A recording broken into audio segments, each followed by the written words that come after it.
Hi everybody, this is Nick. This is the next video in our series looking at the kinematic chain of your feet, your ankle, and then coming up through into the hip. Hopefully you've tested your hip function. In the previous video we covered that. And now what we're going to do is some exercises to improve that function. So there's 2 or 3 videos, exercises rather, that I'd like to go through with you. The first one is about your linear hip extension. So the linear exercise I would advocate to everybody, whether you tested great through the hips or not. And the reason being is because it will counteract us sitting. So what I generally say to clients as a rule of thumb is if you are sat for an hour a day, then do this exercise for a minute on each hip a day. If you are sat for 3 hours a day, and it doesn't have to be 3 hours as in I was sat from 12 till 3, it's 3 hours a day, half hour driving, an hour sat at the desk, etc., up to 3 hours. It's that cumulative effect. And similarly with these, so if you have 3 hours sat, 3 minutes on each hip, 3 minutes here, 3 minutes here, it doesn't have to be 3 minutes in one go. It probably is where you're going to get the most benefit, but it doesn't have to be all in one go. So just do what you can throughout your day. To be honest, even if you don't hit that full target, anything is better than nothing. Just get out of your chairs. So, linear hip flexion. Right, what we're going to do, if you are struggling in this position, what you would do is put a cushion under your knees just so that it's okay.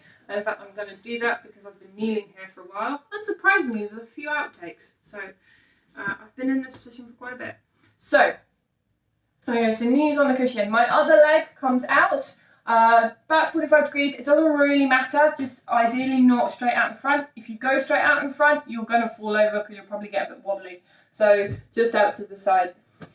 On this side, on this hip, what we're going to do is just go in this position. So knee, hip, shoulder, all in a straight line. If you can feel a stretch anywhere down through here, ideally here, but anywhere down through the front of the leg, if you can feel it stretching and pulling, that's you done. That's all you need to do.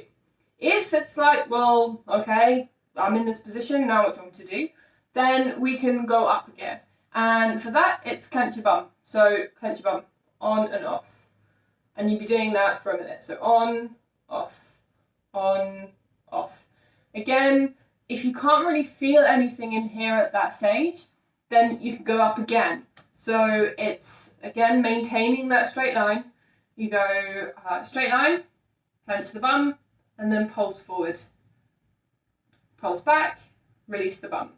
Clench, pulse forward, go back, unclench. Clench, forward, back, unclench. So you're kind of doing this pulsating. Doesn't look sexy at all, but it's incredibly effective at releasing those hip flexors. And so you do that for a minute on each side. So just transfer over, going over to this side, and then again, in a straight line. If you can feel that, fine. If you can't, clench the bottom. If you still can't feel it, push forward. And then all you're doing is opening out through this region, okay? And as I said, just do that for about a minute on each side. So that's the first one. That's the linear hip. The second one is this. So I'm going to show you my good side. It's something called 90-90, and you can search this on YouTube and you will see loads and loads and loads of different 90-90 structures you can do. But this one is my version. So we bring our leg out in front, like so, 90 degrees out and across, and then our leg out to the side and back 90 degrees, okay? So hence I've got 90 degrees here, and I've got 90 degrees here.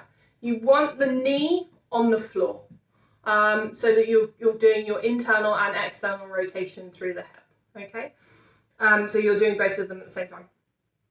You can put your hands on the floor, that's fine, it's not an issue. It's quite a common stretch in yoga, this one, so you may have seen it or even done it before. If this is enough for you, great. If however you think, well, this is easy, I can do this, knees on the floor, it's fine, then you can up it a bit. So you can put tummy to knee, coming forward, then you can go tummy to shin, going forward, and then you can put tummy to foot, going forward.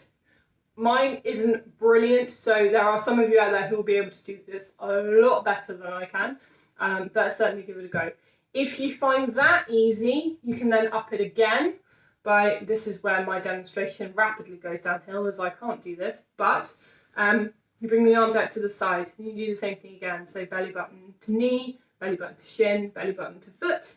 Then to up it again even further with the arms out, you can raise the back foot and do the same thing again.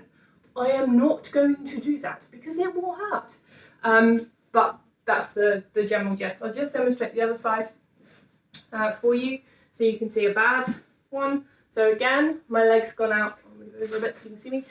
My leg's gone out to the side 90 degrees, and my leg is in front 90 degrees. Now you will see here, as I've said in other videos, right leg not great. So I've got quite a gap under my knee. To make sure that the knee goes down, just bring the foot in a little bit, and then you'll see that you can go down, and that's fine. And then the same thing again. So hands can go down on the floor, that's absolutely fine. Belly button over knee, belly button over shin, belly button over foot, up you come. Do that a couple of times. And then if you find that okay, you can bring the arms out to the side, and then if that's okay, then you can lift the rear foot as well and go through those in various levels. So that's our second exercise. This is with the internal and external hip rotation. There is one more. And this is a big one, particularly for people who are doing heavy lifting and things like that. If you're doing a lot of lifting and you suffer with back pain, odds on you haven't got great hip function. So to improve your hip function and make sure that you're lifting properly, I'm going to go side on here. Again, this is not attractive, but this is function and hopefully no pain. So I don't care that it's not attractive. Okay. So what you're going to do whenever you do kind of lifting or squatting or anything like that, I bet a lot of you will go like that. So you think that that is a squat. That's not. That's collapsing your knees over your feet. Actually, what you want to do is shove your bottom out the back. So you want to be more like that. That is more of a squat. This is not a squat. This is just improving your dorsiflexion a little bit, I guess. But it's putting a lot of strain on your lower back, to be honest. So what you want to do, I'm just going to come forward a bit and go side on. So as an example, so you don't want to do that, which I suspect a lot of you are doing. You're kind of doing this and this. No, what you want to do is more that. That is in terms of heavy lifting. So it's a case of shove your bum out the back. This is going to sound really crude, but imagine you're going to sit on the toilet. Imagine that you're going to just plonk your bum in a sofa. All that kind of stuff. That's what I want you to imagine when you're doing the lifting, and that will really improve the hip function. So you can do this as an exercise, you know, you can literally just kind of go, you can even just kind of hold this position. You know, people can do this with like medicine balls and all that kind of stuff if you want to. Anything like that that's just improving through the hip function. You probably will feel it through here. But all of this stuff will help improve, and it will ease the strain on the lower back, because if this is working properly, the glutes are working properly, this doesn't have to take up the slack, which is what I see day after day after day in clinic. So hopefully those are some really good exercises for you.